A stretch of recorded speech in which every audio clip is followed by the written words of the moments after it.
On va aller ensemble dans Exode. Exode au chapitre 34, à partir du verset 29. Exode 34, 29. Moïse descendit de la montagne du Sinaï ayant les deux tables du témoignage dans sa main. En descendant de la montagne, il ne savait pas que la peau de son visage rayonnait, parce qu'il avait parlé avec l'Éternel. Donc, je répète, Moïse ne savait pas que la peau de son visage rayonnait. Donc, je taquinais récemment un peu sur ça. Les meilleurs soins de visage, c'est la communion avec l'Éternel. Voilà, toutes les formules là, oui, il y a une peau éclatante, tout ça. Regardez mes amis. Voilà, des peaux qui rayonnent parce qu'il parle avec l'Éternel. Parle avec Dieu. Parle avec Dieu. Fond de teint, tout ça, c'est bien. Les bioderma, tous ces trucs, c'est bien. Mais parler avec l'Éternel, c'est mieux. Voilà le secret d'une peau éclatante. C'est ça. Parler avec l'Éternel. Béni soit Dieu. Ça, c'est vraiment le meilleur conseil d'esthétique. Alors, regardez. Il dit, il ne savait pas, d'accord, que la peau de son visage, quelqu'un me demande ça traite les boutons. Mais oui, ça, c'est une évidence. Ouais. Allez, soyons sérieux. Alors, il ne savait pas que la peau de son visage brillait, rayonnait. Pourquoi? Parce qu'il venait de parler avec l'Éternel. C'est fort ici. Il y a une lumière qui se dégageait de son visage et il y a deux choses intéressantes à regarder. C'est un, il lui-même ne savait pas. Il ne savait pas.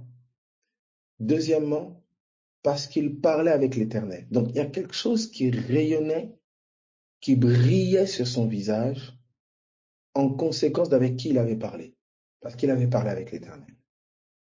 Et ça nous interpelle. Parce que ce avec quoi je communie, ce avec quoi je parle, peut laisser sur moi un éclat ténébreux ou divin. Et pour ceux qui chassent les esprits mauvais, etc., vous savez que les démons, quand vraiment la lumière est sur eux, les démons, ils ont du mal à te regarder dans les yeux. Ils ont du mal à te fixer. Ils baissent la tête, ils se détournent, etc. Parce qu'il y a un éclat, il y a une lumière. On va voir ensemble cela. À quoi correspond le visage dans notre réalité à nous, disciples de Jésus-Christ. Parce que là, c'est la réalité de Moïse.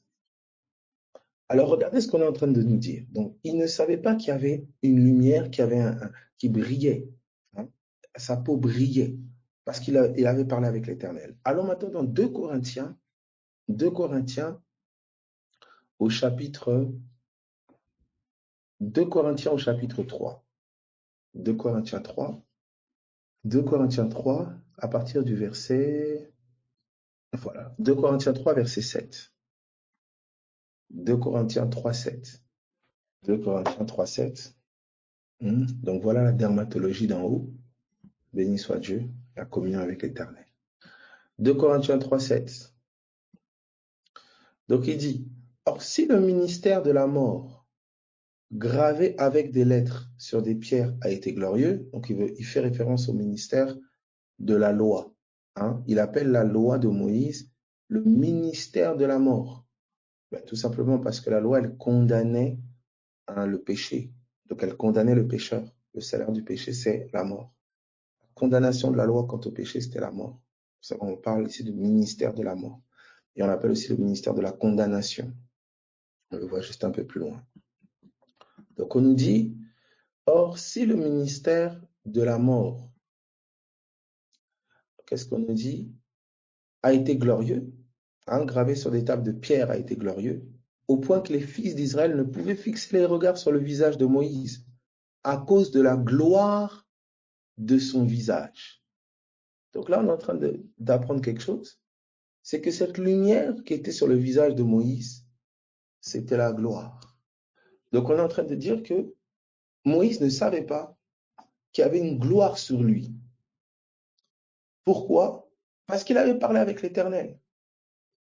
Donc, il y avait une gloire qui émanait de lui parce qu'il avait parlé avec l'Éternel, parce qu'il avait communié avec Dieu. Donc, Moïse était comme quelque part le reflet de la gloire de Dieu. Hein, ça nous fait penser bien sûr à un texte d'Hébreu. Il est le reflet de sa gloire, l'empreinte de sa personne, en parlant du Christ.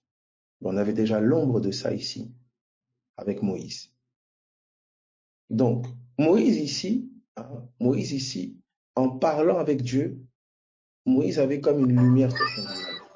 Et cette lumière-là, on nous dit, c'était une gloire. Donc, pourquoi cette gloire était là? Il dit, parce qu'il avait parlé avec l'Éternel. D'accord? Alors certains, j'aspire, oh, moi j'aspire aussi, oh là là, tout ça, ok. Regardez attentivement, s'il vous plaît, suivez vraiment bien. Retournons dans Exode 34. On retourne dans Exode 34.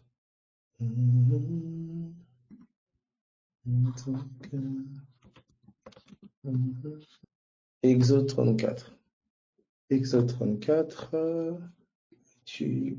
Voilà. Donc, Exode 34, je lis à partir du verset, donc ça continue.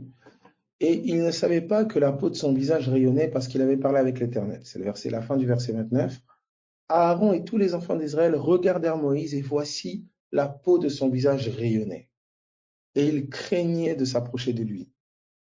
Moïse les appela et Aaron et tous les principaux de l'assemblée vinrent auprès de lui et il leur parla. Après cela, tous les enfants d'Israël s'approchèrent et il leur donna tous les ordres qu'il avait reçus de l'Éternel sur la montagne du Sinaï. Lorsque Moïse eut achevé de leur parler, il mit un voile sur son visage. Il mit un voile sur son visage. Est-ce que ça va pour tout le monde? Écoutez bien ce qu'on nous dit. Lorsqu'il eut achevé de leur parler, il mit un voile sur son visage. Ça veut dire que Moïse leur parlait. Quand Moïse leur parlait, on voyait la gloire. Et après avoir fini de leur parler, il mit un voile sur son visage. Alors, Exode 34, donc voilà, parce que Moïse a parlé avec l'Éternel, on nous dit que Moïse, sur sa peau, sa peau rayonnait, hein, sa peau brillait, sa peau rayonnait, parce qu'il avait parlé avec l'Éternel et il ne le savait pas. Et quand il parlait aux enfants d'Israël, d'accord, il voyait cette lumière-là. Donc l'annonce de Moïse aux enfants d'Israël était accompagnée d'une gloire. Il y avait une lumière qui resplendissait. Donc il ne s'agissait pas seulement de parler, mais le parler était accompagné de la gloire. Et quand il finissait de parler, il remettait ce voile-là. D'accord? Donc il voilait la gloire. Il voilait la lumière. Est-ce que ça va pour tout le monde? Donc la gloire était comme voilée, d'accord, du temps de Moïse. D'accord? Donc lumière, gloire, visage, hein, essayez d'associer tout ça. Donc lumière sur le visage, d'accord? Gloire égale gloire, d'accord? Moïse avait un voile sur son visage, d'accord? Il ôtait le voile pour parler, ok? Et il mettait le voile sur son visage. Regardez Exode, ce qu'on nous dit dans Exode, la suite. On nous dit, à partir du verset, voilà, 32, verset 34. Quand Moïse entrait devant l'Éternel pour lui parler, il ôtait le voile jusqu'à ce qu'il sortît. Et quand il sortait, il disait aux enfants d'Israël ce qui lui avait été ordonné. Les enfants d'Israël regardaient le visage de Moïse et voyaient que la peau de son visage rayonnait. Et Moïse remettait le voile sur son visage jusqu'à ce qu'il entrât pour parler avec l'Éternel. Est-ce que vous voyez un peu? C'est une scène très particulière ici, hein. On aurait pu dire, je ne sais pas moi, c'est ses mains qui brillent ou ses pieds ou je ne sais pas moi. Il y a une lumière, son visage brille. Il y a une lumière. Est-ce que ça va pour tout le monde? Sache-le, c'est une réalité, hein, ce qui est en train d'être vu là, hein, pour ceux qui chassent des esprits, tout ça, vous savez de quoi on parle ici. Vous allez voir qu'il y a vraiment une lumière, une gloire qui se dégage. D'accord?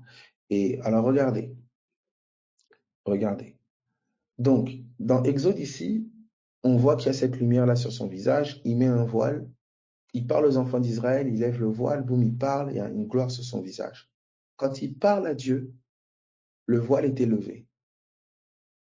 Et quand il entre pour parler, écoutez bien le terme, hein, quand il entre pour parler, le voile est levé. Quand il sort, il remet le voile. D'accord? Donc quand il entrait, il n'y avait plus de voile. Quand il entrait pour parler à Dieu. Donc pour parler à Dieu, il devait entrer quelque part. Quand on peut reprendre ça, il dit ceci, il dit au verset, écoutez bien les termes, j'emploie des termes spécifiques. Il dit, après cela, tous les enfants d'Israël, etc. Lorsque Moïse eut achevé de parler, il mit un voile, etc. Verset 33. Verset 34. Quand Moïse entrait devant l'Éternel, quand Moïse entrait devant l'Éternel pour lui parler. Donc, pour pouvoir lui parler, il devait entrer. Pour pouvoir lui parler, il devait entrer devant l'Éternel. Il ne peut pas lui parler s'il est derrière ou je ne sais pas où, dans quelle forêt. Non. Pour lui parler, il devait entrer devant l'Éternel. Il y avait un endroit, d'accord? Il y a un endroit où il entrait pour pouvoir parler, se tenir devant l'Éternel. Donc, quand il entrait, il levait le voile et il parlait à l'Éternel. Est-ce que ça va pour tout le monde? De la même manière qu'il y avait, par exemple, un jardin, où le soir, un jardin, waouh, un jardin, où le soir, un plein d'arbres et plein de fruits, un jardin, où le soir, Dieu et Adam se retrouvaient. Ils avaient un rendez-vous là dans le jardin. D'accord. Alors maintenant, allons ensemble on va voir donc l'apôtre Paul. Donc on va ensemble dans 2 Corinthiens chapitre 3. 2 Corinthiens chapitre 3, l'apôtre Paul va nous parler de cet épisode-là. D'accord? Donc, vous n'oubliez pas les termes que j'ai employés. Quand Moïse entrait, il ôtait le voile, visage, lumière, gloire. D'accord? Voilà. Ça va pour tout le monde? Donc, vous pourrez reprendre le texte de Exode 34 à partir du verset 29 et le lire de manière posée. D'accord? Maintenant, je prends 2 Corinthiens chapitre 3 à partir du verset 7. Alors, il faut comprendre le contexte, vous comprenez, hein? Ancienne alliance, Moïse, nouvelle alliance, le Messie, le Christ. Donc là, on nous dit au verset 7, « Or, si le ministère de la mort gravé avec des lettres sur des pierres a été glorieux. » Donc, il y avait une gloire qui était attachée à ce qu'on appelle le ministère de la mort, en fait, la loi de Moïse, l'enseignement de Moïse, au point que les enfants d'Israël ne pouvaient fixer les regards sur le visage de Moïse à cause de la gloire de son visage. On nous précise maintenant quelque chose. Bien que cette gloire fût passagère. Donc, le visage de Moïse ne brillait pas en permanence. C'était une gloire passagère. Est-ce que ça va pour tout le monde? C'était une gloire passagère. D'accord? Donc, nous étions, voilà, on est parti d'Exode 34 à partir du verset 29. On a vu un phénomène là. Lorsque Moïse parlait avec l'Éternel, il y avait une gloire sur son visage. Il y avait quelque chose qui brillait sur son visage, une lumière, on nous dit. Sa peau brillait. Et on a vu ensemble, d'après 2 Corinthiens, chapitre 3, à partir du verset 7, que ce qui brillait sur le visage de Moïse, c'était la gloire de Dieu. C'était la gloire de Dieu. Donc son visage brillait, on nous dit pourquoi. Il dit parce qu'il avait parlé avec l'Éternel. D'accord? Donc nous sommes en train de dire que l'esprit avec lequel tu parles laisse sur toi quelque chose. Il y a quelque chose qui est sur toi. Voilà pourquoi je prie que quand tu vas à des rendez-vous, je prie que quand tu vas au travail, dans la famille, je prie que la gloire soit sur toi au nom de Jésus-Christ de Nazareth. Hein? Voilà. Qu'on ne voit pas toujours un visage avec des grimaces, tout ça, ou voilà, visage bizarre et tout ça. Non, non, non, au nom de Jésus-Christ de Nazareth. Hein? Ça n'a rien à voir là avec la beauté physique. Hein? Voilà. Tout ça, bref, la barbe bien taillée, ou je sais pas moi, des fonds de teint, ou tout ça. Non, non, non. Là, on est en train de parler de la gloire. C'est pour ça que je prie que voilà, ton visage soit rayonnant de gloire. Voilà, que nos visages soient rayonnants de gloire, ça m'inclut bien sûr. Ah oui, c'est très important. Voilà. Donc avant toute forme de dermatologie d'en bas, on va d'abord dans le cabinet de dermatologie d'en haut. Voilà, voilà la prescription médicale, la communion avec Dieu. La communion avec Dieu. Alors regardez, On continue. Nous sommes dans 2 Corinthiens. Il dit, combien, regardez ce qu'il dit au verset 7, il dit, il y avait une gloire sur son visage, bien que cette gloire était passagère. Il dit, combien le ministère de l'Esprit ne sera-t-il pas plus glorieux? Il dit, le ministère de l'Esprit est plus glorieux. Donc, je pense que s'il est plus glorieux, c'est pas seulement ton visage qui brille. Je pense que c'est tout ton être. Tes pieds peut-être même brillent, tes mains brillent, je sais pas. Jésus a dit en tout cas aux disciples, vous êtes la lumière du monde. Et je vois aussi que la femme à la perte de sang, béni soit ton nom. La femme à la perte de sang n'a pas eu besoin d'être en face de Jésus pour être guérie. Elle a touché quelque part. Elle n'était pas forcément en face. Elle a touché, elle a été guérie. La gloire l'a impactée. Donc je pense que la lumière de la nouvelle alliance du ministère de l'Esprit est plus glorieuse. C'est encore plus rayonnant. Est-ce que ça va pour tout le monde? Oh, c'est merveilleux ça. Voilà. Donc tes pieds brillent, tes mains brillent. Hein? Oh, gloire à Jésus. Gloire à Jésus. Béni soit Dieu. Donc même si les gens voilà, critiquent, hein, peut-être, je sais pas moi, ton front, tes pieds, ton nez, tout ça, voilà. Accepte maintenant seulement que ça brille. Oh, gloire à la nuit. Gloire à Jésus.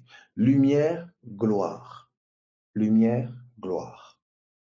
Alors regardez, poursuivons. Poursuivons, regardez, il dit ceci. Si le ministère de la condamnation donc a été glorieux, verset 9, le ministère de la justice est de beaucoup supérieur en gloire. Donc, vous comprenez? Supérieur en lumière. Voilà. Alors, il dit ceci. En effet, si ce qui a été passager a été glorieux, ce qui est permanent est bien plus glorieux. Si ce qui a été passager a été glorieux, ce qui est permanent est bien plus glorieux. Ayant donc cette espérance, nous usons d'une grande liberté. Ayant donc cette espérance. Quelle espérance? Que la gloire de la nouvelle alliance, la lumière, est plus forte et plus glorieuse que l'ancienne alliance. Ayant donc cette espérance, nous usons d'une grande liberté et nous ne faisons pas comme Moïse, qui mettait un voile sur son visage pour que les fils d'Israël ne fixassent pas les regards sur la fin de ce qui était passager. Vous entendez? Ça veut dire qu'après leur avoir parlé, il mettait un voile sur son visage. Et il dit, afin que les enfants d'Israël ne voient pas que la gloire là était quoi? C'était passager. Il dit, nous ne faisons pas comme Moïse qui mettait un voile sur son visage. Donc Paul nous compare à Moïse. Écoutez, si quelqu'un comprend ce que je dis là? Donc ça veut dire que nous aussi, il y a une réalité d'un voile, d'un visage. Mais c'est quel voile? Est-ce qu'on peut évoluer? Ok. Alors regardez. Il dit, verset 13, nous ne faisons pas comme Moïse qui mettait un voile sur son visage. Donc, il nous compare à Moïse. D'accord? Et il dit, verset 14, mais ils sont devenus durs d'entendement. Car jusqu'à ce jour, le même voile,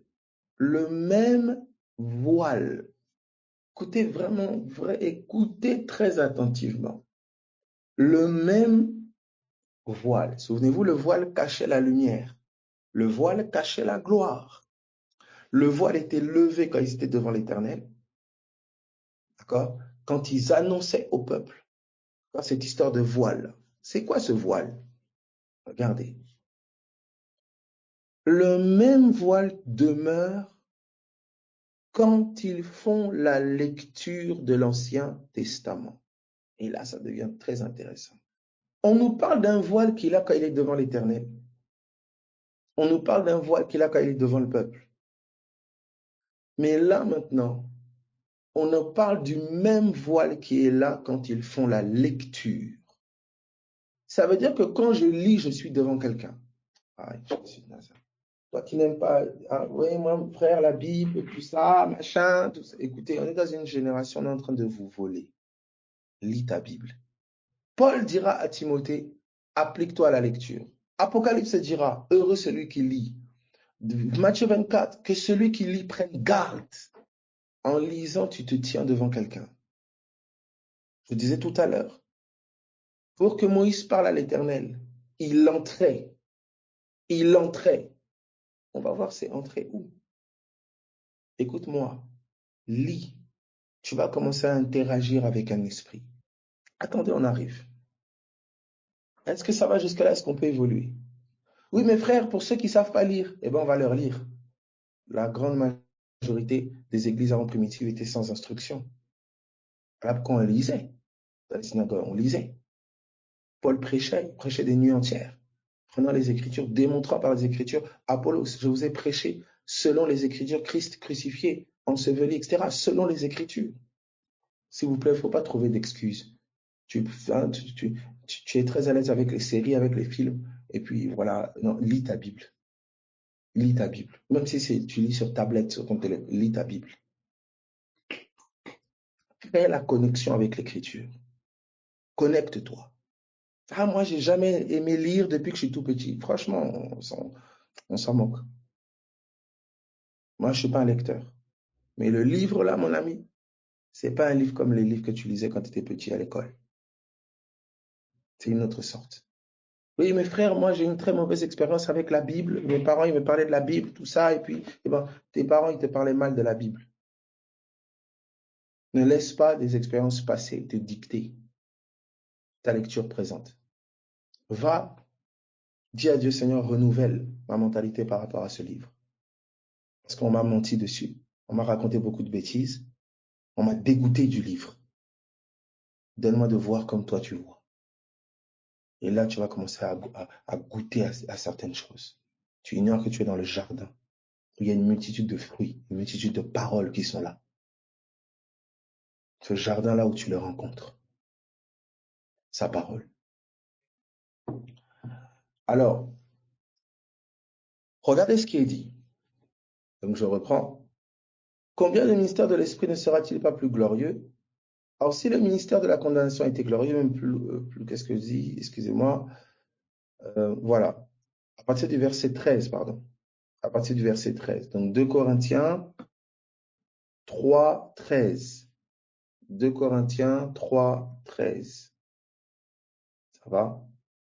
Et nous ne faisons pas comme Moïse, qui mettait un voile sur son visage, pour que les fils d'Israël ne fixassent pas les regards sur la fin de ce qui était passager. Et nous ne faisons pas comme Moïse, qui mettait un voile sur son visage, pour que les fils d'Israël ne fixassent pas les regards sur la fin de ce qui était passager. Regardez maintenant. Mais ils sont devenus durs d'entendement. Entendement. Ils sont devenus durs d'entendement. Donc on dit, ils ont du mal à comprendre. Mais elle vient d'où cette dureté d'entendement? Pourquoi ils commencent à nous parler d'entendement? Regardez. Car jusqu'à ce jour, le même voile demeure. Donc le voile est sur quoi aujourd'hui? Sur leur entendement. Donc on est en train de nous faire une connexion à l'apôtre Paul. Cet homme-là, non. Que vraiment Dieu nous fasse grâcer. L'un des premiers, quand on arrive, hein, on est au ciel là directement, je vais voir le vieux Paolo. Oh là là. Quelle révélation cet homme. Il est en train de nous faire un parallèle entre le visage voilé de Moïse et l'entendement voilé aujourd'hui. Donc il nous fait un parallèle entre l'entendement et le visage. Et vous comprenez maintenant le mot apocalypse, qui signifie littéralement en grec action d'ôter le voile. Ça veut dire révélation. Donc ça veut dire, il dit, quand ils font la lecture de l'Ancien Testament, ils n'ont pas de révélation. Ça veut dire que ce qui est l'équivalent de voir, d'ôter le voile qui était sur le visage de Moïse, c'est l'équivalent aujourd'hui de révélation. Révélation. Est-ce que tout le monde voit le parallèle? Donc écoute bien, c'est bien de faire des soins de visage. Tu vas passer pendant je ne sais pas combien d'heures devant le miroir hein, tu mets, voilà, etc. Mais passe du temps aussi devant le miroir de la parole pour que ton entendement, tu prennes soin de ton entendement. On va regarder ce qu'il dit juste après. Oh, béni soit Dieu. Regardez ce qu'il dit juste après. Il n'emploie pas le mot entendement, il dit, regardez, verset 15. Jusqu'à ce jour, quand on lit Moïse, un voile est jeté sur leur cœur. Un voile est jeté sur leur cœur. Donc, là où l'Ancien Testament dit visage, Paul dit entendement, cœur. C'est pour ça qu'on te dit, oh non, non, non, non. C'est pour ça qu'on comprend maintenant quand on dit soin de visage. Oh là là là là là. Tu vois comment on t'a réduit la dimension du soin de visage? Un cœur avec des boutons, comment on dit là, des points noirs, je ne sais pas, tous les trucs techniques d'esthétique là. Oh non, je sais pas, épilés, des cils, tout ça. Donc ton cœur est un visage. L'entendement, prendre soin de ce que tu comprends, prendre soin de ton cœur, c'est prendre soin de ton entendement, prendre soin de ce que tu penses. Où tu prends soin? Devant le miroir. C'est pour ça, toi qui... Alors quelqu'un dit, du coup, en fait, on doit beaucoup s'exposer à la lecture de la parole. Quand tu peux lire, lis. Lis. Quand tu lis, c'est comme si tu étais devant le miroir. Quand tu comprends, c'est comme si le voile est levé. La compréhension, c'est-à-dire la révélation, c'est le voile levé. Et il y a une gloire, il y a une vraie lumière qui est où? Pas sur ton visage physique, forcément, mais sur ton cœur. C'est pour ça qu'on dit plus loin, Paul va dire, le Dieu qui a dit que la lumière soit a fait briller la lumière dans nos cœurs. Cette lumière qui était sur le visage de Moïse, cette gloire qui rayonnait sur son visage, c'est maintenant une gloire qui rayonne dans ton cœur. Elle rayonne dans ton entendement. C'est pour ça que quand Moïse parlait au peuple, il levait le voile. Il parlait au peuple la révélation. Et quand il se tenait devant Dieu, il recevait de Dieu la révélation. Tout se fait en Christ par révélation. Que ce soit devant Dieu, je lui parle dans la révélation. Je le prie dans la révélation. C'est par révélation que tu es censé prêcher, enseigner. Pas par des enseignements que tu as pris sur Google, tu as copié l'autre là-bas, tu as lu tel bouquin là-bas. Non. Il y a une lumière. Il y a une lumière. Ça va, Dieu te fait grâce de comprendre. Il ôte le voile. Quelle grâce. Alors regardez. Est-ce que tout le monde a vu le parallèle? Cœur, visage, cœur. Visage, entendement. Est-ce que tout le monde a vu ça?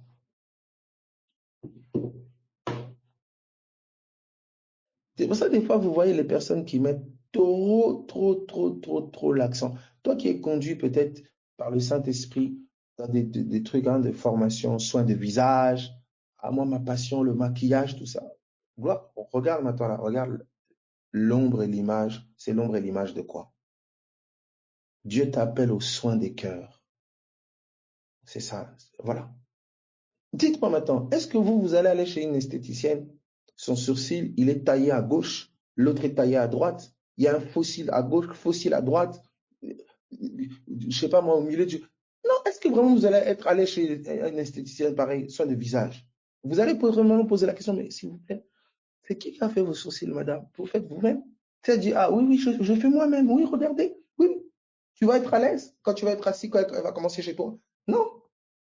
Alors, de la même manière, ce qui te qualifie de prendre soin des cœurs, c'est parce qu'on a pris soin du tien. Le Christ a pris soin du tien. L'Esprit de l'Éternel est sur moi car il m'a oint pour annoncer une bonne nouvelle aux pauvres. Il dit pour guérir les cœurs brisés. Est-ce que quelqu'un comprend ce que je dis? C'est fou comment les réalités, tout est ombre. Tout est ombre de la vérité. Vous voyez comment on parle d'un voile sur un visage? Mais on est en train de parler d'un voile sur l'entendement. Un voile sur la compréhension. Un voile est jeté sur leur cœur quand ils font la lecture. Ils lisent, ils ne comprennent pas ce que Moïse a dit. Ils ne comprennent pas les prophètes. Il y a un voile qui est jeté sur leur cœur. Il y a un voile sur leur intelligence, sur leur entendement. Et qui ôte le voile? Luc, chapitre 24, à partir du verset 44. Vous voyez un peu de quel esprit on parle aussi? Le mariage, quand la femme est voilée et qu'elle va à son époux, qu'est-ce qu'il fait normalement? Il lève le voile. Il lève le voile. Il découvre son épouse. Waouh, c'est la révélation. La révélation t'introduit dans l'alliance. Donc, vous allez voir comment les gens vont batailler pour que les gens soient voilés. Ah non, faut que la femme soit voilée. Mais mon ami, oh Seigneur Dieu. Vous voyez comment les gens sont toujours sur l'extérieur? Toujours sur l'extérieur. Alors que l'intérieur est voilé comme pas possible. Les gens ne comprennent pas. On y entrera. Alors, regardez maintenant ceci. Donc tu vois la priorité de Dieu. C'est ça. Et généralement, quand tu mets trop l'accent à l'extérieur, c'est qu'à quelque part à l'intérieur, il y a un manque de traitement. Tu ne peux pas passer ta vie à prendre toujours l'extérieur, l'extérieur, l'extérieur, l'extérieur. Oh non, si on me voit comme ça, il y a un problème. C'est qu'au niveau de ton cœur, là, il y a un problème. Il y a une plaie quelque part, il y a un bouton au milieu du visage du cœur, là, je sais pas, moi, il y a un problème. Et même si extérieurement, je sais pas moi, vous comprenez maintenant quand l'Écriture dit il était beau de visage. En fait, c'est l'ombre dit il avait un beau cœur. Et c'est quoi un beau cœur? C'est un cœur qui comprend, qui est repentant, qui est humble. Vous pouvez voir quelqu'un de très beau physiquement, belle physiquement, orgueilleux comme pas possible, têtu, qui comprend rien, bourrique. Ah, t'es trop beau et tout ça, on prend des photos. Ah oui, et puis la personne, ouais, tu es nulle part, mon ami, nulle part. Donc c'est pour ça, mes amis, que personne ne nous trompe. Hein. C'est pas parce qu'on te regarde, jolie jeune fille, joli garçon, tout ça, tu crois que tu es quelque part. Ressaisis-toi. Voilà le vrai visage dont on a besoin qu'il soit éclatant. De la même manière que tu passes 5 heures de soins d'esthétique, passe aussi 5 heures aussi devant le miroir de la parole pour prendre soin de ton entendement, que Dieu éclaire ton entendement, que ta peau intérieure brille au nom de Jésus-Christ de Nazareth. Oh, ces temps-ci, je sens que j'ai des cernes. Oh, c'est pas un petit éclatant ou machin. Mes amis. Donc, la même proportion au nom de Jésus-Christ de Nazareth. Oh, je crois déjà que quand cette parole est libérée, je crois déjà que tu as la repentance, c'est déjà là, il y a déjà la même proportion qui commence à s'installer. Béni soit Dieu. Alors, regardez. Exactement. Grosse pensée sur le nuque éthiopien. Comprends-tu ce que tu lis? Comment pourrais-je si je n'ai pas de guide? Alléluia. Alors, regardez. Nous continuons. Il dit ceci. À partir du... voilà, nous sommes toujours dans 2 Corinthiens 13. Est-ce que j'ai donné un autre passage plus haut ou pas? Non, je suis toujours sur l'entendement. OK. Donc, on vous dit exactement, gloire à Jésus. Donc, regardez, le voile, on voit que le voile, oui, Luc 24, 44. Le voile qui était sur le visage, c'est un voile qui est sur l'entendement. Un voile qui est sur l'entendement. Un voile qui est sur le cœur. Donc, mon cœur voilé, c'est mon entendement voilé. Quand on dit prends soin de ton cœur, c'est garde ce que tu comprends. Garde ton entendement. C'est comme ça que vous avez des personnes qui ne gardent pas leur cœur, ils comprennent toujours les choses de manière tordue. Vous lui dites, ah, il dit, ah oui, tu lui dis, tu sais, tu pourrais peut-être sortir pour t'aérer. Quoi? Ça veut dire que, quoi, je dérange, c'est ça? Mais qui t'a dit de comprendre que tu déranges? Des entendements? Garde ton cœur. Vous voyez les problématiques? Vous dites A, quelqu'un entend Y. Vous dites B, quelqu'un entend Z. Garde ton cœur plus que toute autre chose. Garde ton entendement. Garde ton entendement. Veille sur ce que tu comprends. Regardez, évoluons. Nous sommes dans Luc 24, 44. Abel, qui ôte le voile? Comment ce voile saute? Regardez, nous sommes dans Luc 24, 44. Nous lisons. Luc 24, 44. Merci Jésus. Les incompréhensions. Mon Dieu. Oh là là. Puis il leur dit, c'est là ce que je vous disais lorsque j'étais encore avec vous, qu'il fallait que s'accomplisse tout ce qui est écrit de moi dans la loi de Moïse, dans les prophètes et dans les psaumes. Alors il leur ouvrit l'esprit. Le mot esprit là, c'est le même mot qu'entendement. Alors il leur ouvrit l'entendement. Abel, comment ouvrir un visage? C'est pas ouvrir un visage, c'est les yeux. Vous comprenez? Quand tu mets un voile sur quelqu'un, c'est pour l'empêcher de quoi? De respirer. Il va respirer sous, non? Tu mets un voile. Quand dans la pensée, à ton avis, ce voile-là, il voile quoi? Le visage. Pour empêcher de quoi? Voir.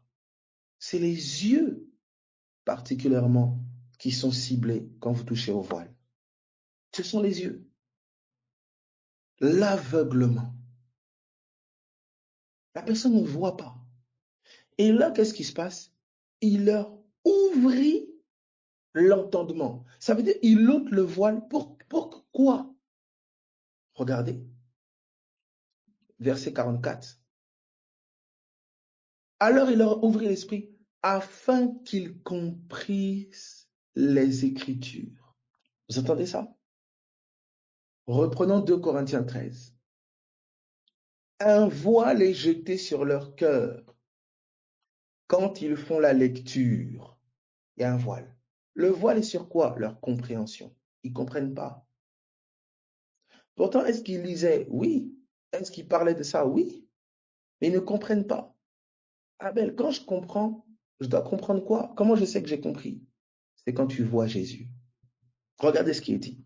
Afin qu'ils comprissent les Écritures, au verset 45 de Luc 24, verset 46. Et il leur dit, ainsi il est écrit.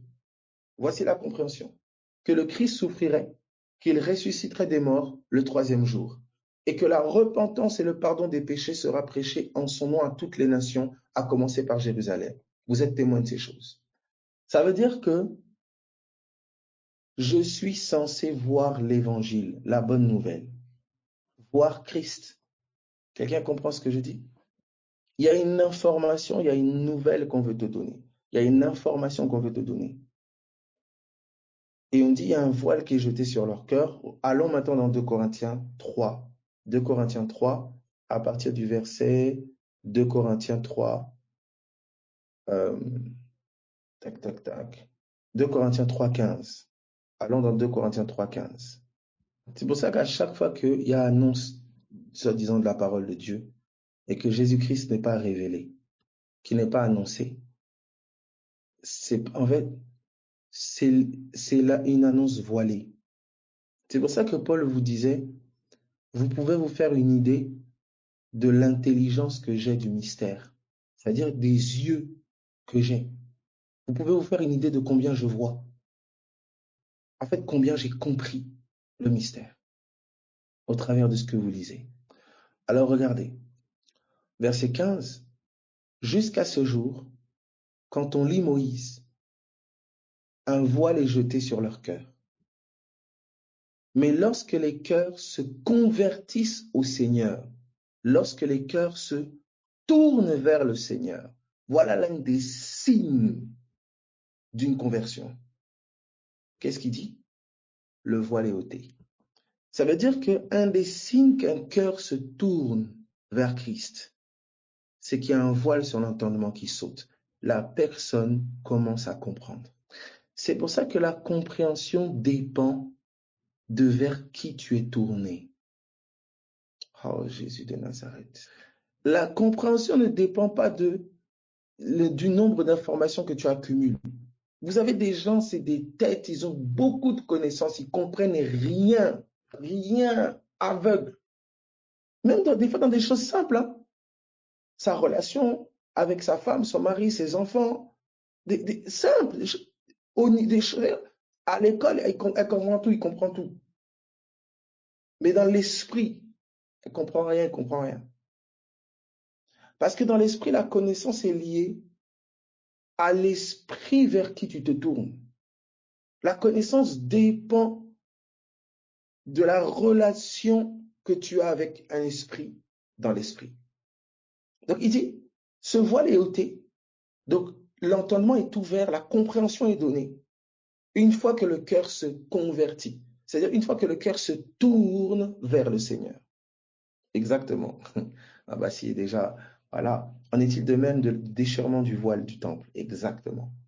Et vous allez voir que ce voile a été déchiré, regardez bien, quand Christ est mort à la croix. C'est pour ça que je vais vous expliquer que la mort, se tourner vers le Seigneur, il y a aussi un synonyme encore, c'est de mourir à soi, renoncer à soi-même pour mettre Dieu en première position.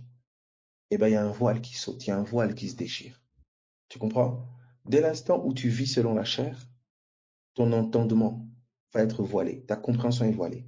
Celui qui vit selon la chair, c'est-à-dire qui existe, qui trouve son existence, son identité d'abord dans la chair, il a l'affection, il s'affectionne aux choses de la chair. Et le mot s'affectionner là, c'est avoir la compréhension d'eux, c'est phronéo, c'est Romains 8, avoir la compréhension d'eux. C'est-à-dire son entendement est charnel. Parce qu'elle vit dans la chair, il vit dans la chair. Son entendement est charnel. Vous pouvez lui parler des choses de l'esprit matin, midi, soir. Il dit non, non, je veux beaucoup d'argent, je veux une maison, une voiture, je veux me marier, je veux. Tout son entendement, c'est en bas. La personne ne voit pas que non, son cœur est pourri. La personne ne voit pas que son cœur est noir. La personne ne voit pas que son visage spirituel est très moche, sale, avec des, je sais pas moi, de la boue dessus. Ça, il ne voit pas. Mais il va mettre tout l'accent sur l'extérieur. Pourquoi? Parce que l'extérieur, le regard des hommes. Mais en fait, écoutez, les hommes peuvent te regarder, te voir très beau, très belle, mais le ciel te regarde. Le ciel ne regarde pas ton visage physique, le ciel regarde ton cœur. C'est pour ça que Dieu l'avait dit. Moi, je ne regarde pas ce qui frappe aux yeux, je regarde au cœur. Dieu regarde le visage intérieur premièrement, il ne regarde pas le visage extérieur. Et notez que écoutez, dans une relation, regardez, les gens ils vieillissent, le visage il vieillit, les rides s'installent, mais le cœur peut s'embellir. En vieillissant, le cœur peut. C'est triste quand quelqu'un vieillit, son cœur aussi devient irride. C'est malheureux. Paul dit, mon être extérieur est détruit, mais mon être intérieur se renouvelle. Mon visage extérieur commence à se cerner, avoir des cernes, voilà, pas trop de cheveux peut-être, je ne sais pas moi, cheveux blancs, tout, mais mon visage intérieur, éclatant, jeune, frais, voilà. Quand tu commences à avoir un visage, et l'extérieur, et l'intérieur, tous les visages réunis, bizarres, tu là, je sais pas. Qu'est-ce que ça veut dire un beau visage? C'est un cœur repentant, l'humilité, qui n'aime pas la haine, qui n'entretient pas la colère. Vous voyez, en fait, le même visage que le maître. C'est pour ça que nous sommes transformés à la même image. Notre visage reflète son visage. Nos cœurs sont censés refléter le sien. Et normalement, en âge, tu vieillis, le visage extérieur se ride, mais le visage intérieur se renouvelle, prend un éclat. Exactement. Tu es belle, mon ami, ma fiancée. Tu es belle. Vous voyez un peu? C'est le cœur ici. Alors, vous voyez maintenant la confusion, comment tout est mis, le paquet est mis à l'extérieur. Avec des gens qui font des chirurgies esthétiques compliquées, tout ça. Vous savez, les gens font tout pour échapper au vieillissement extérieur, mais ne font rien pour embellir le rajeunissement intérieur. C'est fou comment les choses elles sont renversées. Pour ça, il faut vraiment veiller. Parce que souvent, ceux qui ont les dons les plus forts parfois à l'extérieur, et parfois, il y a tellement eu l'accent qui a été mis à l'extérieur depuis parfois tout petit, qu'à l'intérieur, vous avez quelqu'un de moche, sale caractère, têtu, tout ce que un faux visage. Et ça passe. Parce qu'on est dans une société aujourd'hui où l'accent est mis, mais bien sûr, regardez avec les télé-réalités, tout ça. Vous voyez des gens, des plastiques, des gens, vous voyez des gens, ce que les gens disent, des gens bêtes. Un intérieur vraiment moche. Mais c'est plus ce qui est important aujourd'hui. Parce qu'on met l'accent sur l'enveloppe et on est en train de bâtir comme ça des générations et des générations. Mais béni soit Dieu, ça, ce vent-là s'arrête. Il est déjà en cours d'arrêt, puisque au nom de il y a une génération des enfants qui arrivent, beaux de figure, des Moïse, des Samuel. Oh là là, mes amis. Moi, je crois vraiment, mes neveux, tous les petits là qui sont là, hein, cette génération-là, qui grandit avec oh Seigneur Dieu, avec des vrais soins de visage, des vrais enseignements qui embellissent les visages intérieurs au nom de Jésus-Christ de Nazareth. Prenez soin du visage de vos enfants avec l'eau de la parole. Un petit bain le matin, nettoyez son visage avec l'eau de la parole. Tu es béni, tu es béni. Tu es la vie de Dieu est en toi. Tu es une créature merveilleuse. Christ vit en toi. Tu es un enfant consacré. L'appel de Dieu est sur toi. Regardez comment beaucoup de parents, des très beaux les enfants, très belle esthétique extérieure, hein, ils prennent soin. Ah, oh non, regarde son petit nez. Il insulte l'enfant. Idiot, tu es stupide. Tu lui jettes de la boue sur le visage. Tu lui jettes la boue sur le visage. Que Dieu nous fasse grâce. Alors regardez. Et c'est fou, hein, parce que des fois c'est contrasté. Vous avez des personnes extérieurement qui peuvent, voilà, on va les dire oui, moches, ou parfois c'est des handicaps, mais regardez leur cœur. Parfois une beauté. Oh Seigneur. C'est comme si, tu vois, quand tu mets l'accent de l'autre, on t'a appris à mettre l'accent sur l'autre, bah, parfois on a manqué. C'est comme un déséquilibre. Et il faut cet équilibre-là. Et de toute façon, que tu le veuilles ou pas, tu vieillis. Tu vieillis. Et je crois vraiment qu'en vieillissant, un cœur aigri, ça commence à se voir aussi sur le visage. Tu vois, je sais pas, tu peux devenir un vieux papa aigri, une vieille, je sais pas, une vieille maman toujours. Non, non, non, non, non, refais ces choses. Que le pardon abonde en toi. Que la paix de Dieu abonde en toi. Tu peux avoir un visage ridé, un nez, je sais pas comment, mais quelque chose, je sais pas, il y a quelque chose qui se dégage de ce monsieur, de cette dame. Je sais pas comment expliquer, mais oui, c'est le visage de son cœur qui commence à émaner. Parfois même quelqu'un peut décéder comme ça, vous voyez sur son visage, comme ça, oh, mais c'est comme un éclat. Oh, je prie au nom de Jésus-Christ. Cet enseignement peut s'appeler même soin de visage. Oh Seigneur, alléluia. Alors, poursuivons. Sois encouragé, s'il te plaît, au nom de Jésus-Christ de Nazareth.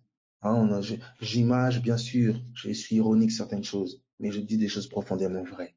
Prends soin de ton vrai visage. Prends soin de ton vrai visage. Ne te définis pas par rapport au visage extérieur, tout ça.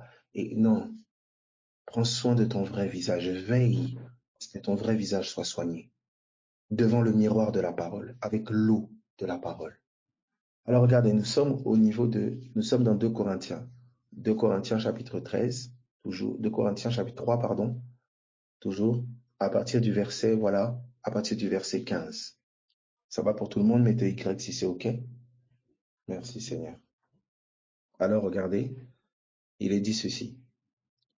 Car jusqu'à ce jour, le même voile, verset 15, pardon, jusqu'à ce jour, quand on lit le Moïse, un voile est jeté sur leur cœur. Mais lorsque les cœurs se convertissent au Seigneur, le voile est ôté. Lorsque les cœurs se convertissent au Seigneur, le voile est ôté. Or, le Seigneur, c'est l'Esprit. Et là où est l'Esprit du Seigneur, là est la liberté. Nous tous qui, écoutez maintenant, nous tous qui, le visage découvert. Vous entendez cette phrase-là? C'est-à-dire, qu'est-ce qu'il dit quand il dit le visage découvert? C'est-à-dire, il dit l'entendement dévoilé. En fait, nous tous qui avons la révélation, nous tous qui comprenons. Est-ce que tout le monde, vous entendez le langage de Paul? Est-ce que tu peux dire visage découvert? Je ne sais pas si vous entendez la sémantique de Paul, comment le langage qu'il emploie, le langage spirituel qu'il emploie. Donc c'est fou comment il amène Exode 34, il amène à la réalité intérieure. Je ne sais pas comment vous dire. Quand tu lis l'apôtre Paul, vraiment, et c'est tellement parlant à nos vies. À quelle mesure je subis un dévoilement? À quelle mesure je prends soin de mon visage? Avec qui je parle pour que cette lumière soit sur mon visage? La lumière qui était sur le visage de Moïse était liée au fait qu'il parlait avec l'Éternel. Et il dit, ils ont un voile quand ils font la lecture. Ça veut dire, j'entre quand je fais la lecture, quand je me mets devant ce que Dieu a dit, je me tiens devant Dieu. Dieu est dans sa parole. C'est quand je suis face à ce qu'il a dit, je suis face à lui. Je suis dans un cœur à cœur avec lui. Et à chaque fois que j'ai la compréhension, la révélation de ses dires, le voile est levé, je le vois. Il y a une lumière qui brille. Il y a une gloire qui est là. C'est pour ça que par révélation, tu peux être guéri. Par révélation, tu peux être délivré. Par révélation, tu... Mais vraiment, on ne pèse pas. On a été conditionné à courir après des hommes. Courir après des... Oui, priez pour moi. Courir après... Priez pour moi. Vous comprenez? Là, on invite les gens. Il n'y a plus d'intermédiaires maintenant. On invite les gens maintenant à eux-mêmes se tenir. Regardez comment il dit. Nous tous qui le visage découvert. Donc, il nous identifie tous à Moïse. Le problème, c'est que, est-ce que tu as encore le voile sur la tête? Tu ne vois pas briller la splendeur de l'évangile. Tu ne vois pas briller. Tu ne vois pas Dieu. Dans ta situation, dans les circonstances, premièrement, dans les Écritures. Je peux vivre avec un voile sur mon entendement. Je ne comprends pas. Mais parce qu'on ne m'a pas dit qu'il fallait comprendre. On ne m'a pas dit que tout découlait de la révélation, de l'entendement. Cherche à comprendre. Abel, comprendre quoi? Comprendre Christ. C'est-à-dire, cherche à le voir. Tourne-toi vers Christ. Avec qu'est-ce que ça veut dire ce tour? Tourne tes pensées, ton désir de comprendre vers Jésus. Cherche à comprendre Jésus. À chaque fois que tu t'interroges sur Jésus, tu penses à Jésus, tu cherches à comprendre le Maître, tu es en train de tourner tes yeux vers lui. Et à chaque fois que tu médites sur ce que tu as compris de lui, à chaque fois que tu médites sur ce qu'il t'a révélé, tu es en train de le contempler. Méditer, c'est contempler. Comprendre, c'est voir, c'est entrer. Méditer, c'est demeurer, contempler. Regarde ce que je passe mon temps à regarder toute la journée. Un tel, il a dit ça. Un tel, il a fait ça. Comment un tel est ceci? Comment? Vous savez, quand tu es trop... tu vois, ça amène un entendement tellement charnel. Un tel, il a dit ceci. Comment il a fait comme ça? L'autre, il a un truc comme ça. Oui, moi, moi. Vous avez vu que les yeux d'Adam et Ève, quand ils se sont ouverts sur eux-mêmes, vous avez vu les dégâts? On m'a fait ça, mais moi, je. Tu veux comprendre seulement ta vie à toi, moi. Tu dois changer. Non. Regarde Jésus. Détourne tes yeux de toi-même. Regarde à Jésus. Ne cherche pas à comprendre ta souffrance. Comprends la sienne. Tu verras qu'en comprenant la sienne, tu as la délivrance et les clés pour la tienne. Détournez vos regards de la morsure du serpent. Tournez les regards vers le serpent d'airain sur la croix. Je détourne mes yeux du serpent qui m'a mordu moi pour regarder au serpent qui a été pendu sur le bois. Et il y a une vie surnaturelle, il y a une gloire qui est là et il conserve la vie. Le venin ne les tue pas. Mais regardez comment on est dans un monde tellement narcissique où les gens regardent qu'à eux-mêmes. Ils veulent comprendre que eux-mêmes. Oui, tu dois te comprendre toi-même. Tu dois avoir confiance en toi. Leurs yeux sont que sur eux-mêmes. Frère, comment prier pour que Dieu Comment prier pour comprendre Jésus? Avoir la révélation de qui est Christ. Comprendre le mystère de Christ. Paul dit, je vous ai dépeint Christ crucifié. Et il leur a révélé le Christ crucifié. Il a mis devant les yeux de leur compréhension. Il leur a donné de comprendre le mystère du royaume. C'est Christ. Qu'est-ce qu'on met devant nos yeux? Les 10 clés pour avoir une maison comme ça, les 18 clés, tout ça pour un célibataire, pour un homme marié, les 20 clés, les je ne sais pas quoi. Regardez, c'est terrible. Là, on a un apôtre Paul qui dit, je ne veux rien savoir d'autre parmi vous que Christ et Christ crucifié. Je ne veux pas avoir une autre pensée. C'est-à-dire, je ne veux pas que vous regardiez à autre chose. Moi-même, je suis devenu dans un état, crainte, faiblesse, grand tremblement. Est-ce que tu as compris l'œuvre de la croix? Oui, mes frères, je sais, j'ai déjà entendu. Jésus, il est mort pour mes péchés. Ok, tu as entendu. Ma question, c'est est-ce que tu as vu? Est-ce que tu as compris? Oui, le Seigneur m'avait donné une révélation, un rêve terrible. Ok, tu as vu alors. La question c'est est-ce que tu as contemplé? Parce que nous avons entendu, nous avons vu, nous avons contemplé, alors nous avons touché. Nous avons frappé, nous sommes entrés, nous avons demeuré, alors on a porté du fruit. C'est toujours la même chose. Ce que Dieu t'a donné de comprendre, est-ce que tu le médites? Tu le gardes continuellement devant les yeux? Tu t'immerges dans cela? Déjà, les gens ne lisent même pas la Bible. Ils écoutent des prédicateurs à gauche et à droite, YouTube, Google, ils sont tellement dispersés. Alors qu'ils ignorent que la révélation qu'ils sont en train de négliger, c'est là qu'est leur salut. C'est là qu'est leur guérison, leur délivrance. On a conditionné les gens à courir après les hommes, au lieu de chercher à poursuivre la révélation de ce qui a déjà été payé et fait pour eux. C'est pour ça que le Saint-Esprit nous a été donné, afin de nous faire connaître, de nous révéler ce qui nous a été déjà donné par grâce. Aide-nous, Seigneur. Alors regardez, nous sommes au verset 15. Au verset 18. 2 Corinthiens 3, 18. Je lis. Nous tous qui le visage découvert, contemplons, nous tous qui le visage découvert. Vous entendez cette expression? Nous tous qui avons compris, où le voile a été levé sur l'entendement. Nous tous qui avons tourné nos cœurs, vers Jésus. Il dit, le visage découvert, contemplons comme dans un miroir la gloire du Seigneur. Donc regardez ce qu'il dit. Il dit, nous contemplons comme dans un miroir la gloire du Seigneur. Regardez maintenant bien l'image. Si tu as une lumière sur ton visage et qu'il y a un voile, tu te mets devant un miroir. Quand tu vas lever ce voile, qu'est-ce que tu vas voir dans le miroir? Oh Seigneur. Je répète.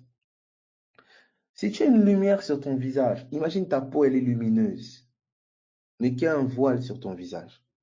Si je te mets devant un miroir et que je lève le voile qui est sur ton visage, que vas-tu voir dans le miroir?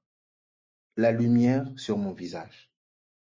Vous comprenez maintenant quand Paul dit, le visage découvert, nous contemplons comme dans un miroir la gloire du Seigneur, la lumière. Donc, qu'est-ce qu'il est en train de dire? Ce miroir, c'est les Écritures. Et lorsqu'il y a dévoilement, compréhension, tu vas voir dans le miroir la lumière qui est en toi, la gloire qui est en toi. Parce que Christ en toi, c'est l'espérance de la gloire. Donc quand ton entendement, le voile est levé, il y a une lumière dans ton cœur, il y a un Christ en toi que tu vas voir resplendir au travers des Écritures, comme dans un miroir. C'est comme ça que les Écritures, c'est ça quand on parlait d'actualisation. Tu vas voir ta vie dans l'Écriture. Oh. C'est pour ça que pour quelqu'un qui a l'entendement ouvert quand il lit, il n'a pas le même rapport avec la Bible, avec les Écritures, je vous dis la vérité. Pour ceux qui vous comprenez ce que je dis.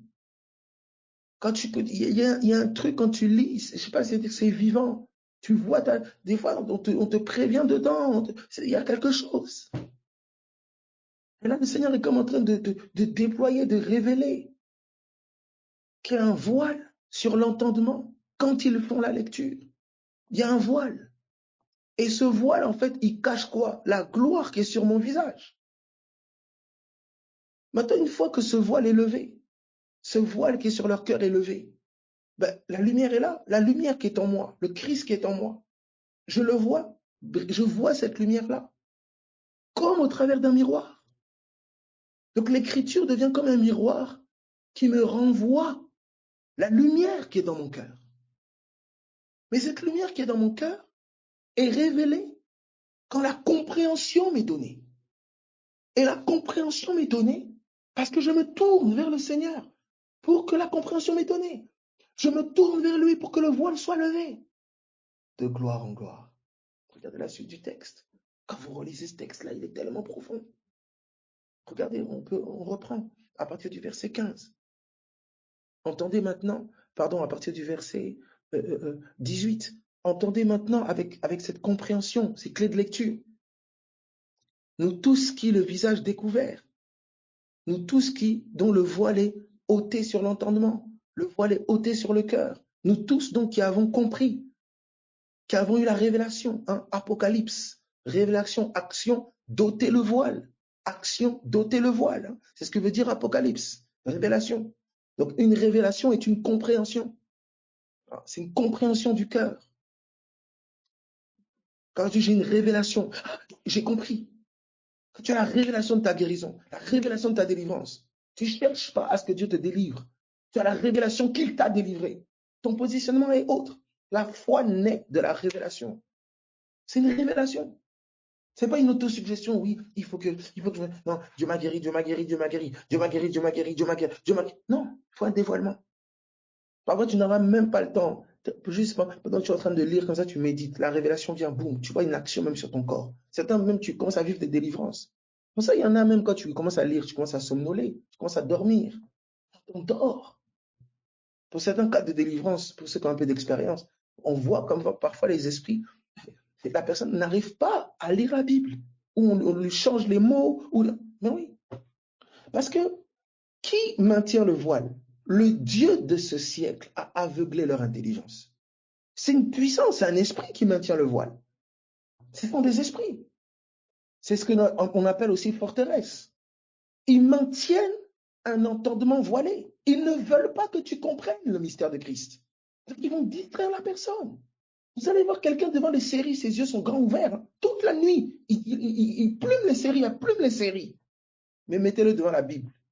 4 minutes, il commence déjà à ronfler. Parce que c'est pas difficile de comprendre l'homosexualité qui est dans la série, les meurtres qui sont dans la série. C'est difficile, pas difficile. On va bien asseoir ton entendement dans ces choses. Mais là, on veut te connecter aux vraies choses. Tu commences à ronfler. Mettez de l'ambiance dans la musique. Là, vous allez, oh là, c'était un culte chaud. Nous avons loué le Seigneur. Oh là là, c'était fort. Hein? Oh. Mettez maintenant les mêmes personnes là de la prière et l'enseignement. Ça commence à devenir long, hein. 20 minutes. Mais pour danser 2 heures, c'est pas long. Vous voyez le niveau de confusion.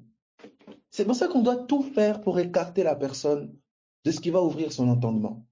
On va tout faire pour écarter la personne de ce qui va ôter le voile. On va t'écarter des personnes qui peuvent t'aider à comprendre. On va t'écarter des personnes qui vont t'annoncer des choses pour que le voile soit ôté. On va t'embrouiller, on va te distraire. Et le voile est maintenu, ton caractère ne change pas, ton cœur est dur, tu ne comprends rien aux choses de l'esprit, tu penses que ton entendement est voilé. C'est ça qu'à un moment Paul dit aux Galates, mais qui vous a ensorcelé? Je vous ai dépeint Christ crucifié. Vous avez vu, mais qui vous a embrouillé encore? Qui vous a ensorcelé? Alors regardez, il est dit ici, nous tous, verset 18, nous tous qui le visage découvert, contemplons comme dans un miroir la gloire du Seigneur. Pourquoi on contemple comme dans un miroir? On avait ensemble la gloire, lumière. Ben, la lumière qui est sur mon visage, comme mon visage est découvert, et ben, je peux le contempler comme dans un miroir.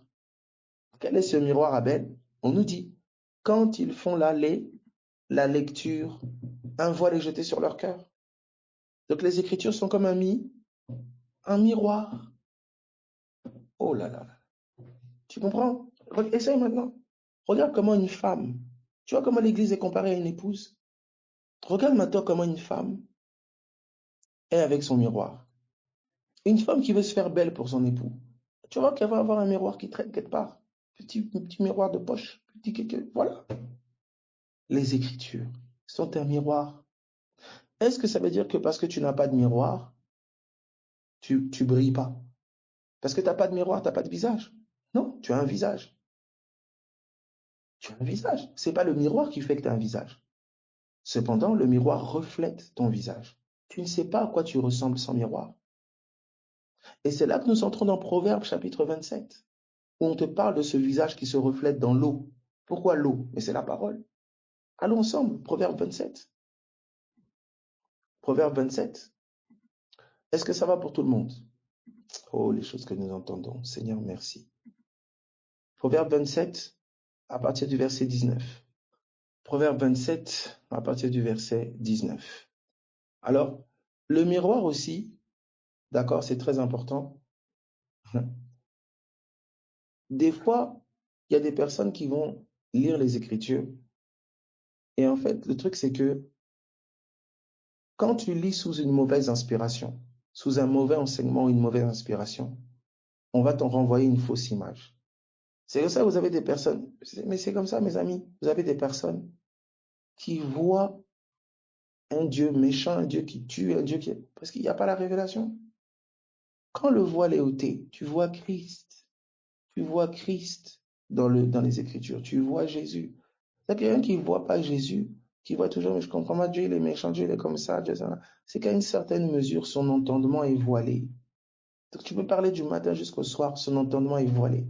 Quelqu'un, par exemple, qui a eu un cœur blessé, qui a été souvent condamné, ou qui a peur de la punition, ou qui a vécu dans un environnement religieux compliqué, ça va s'affecter dans sa lecture.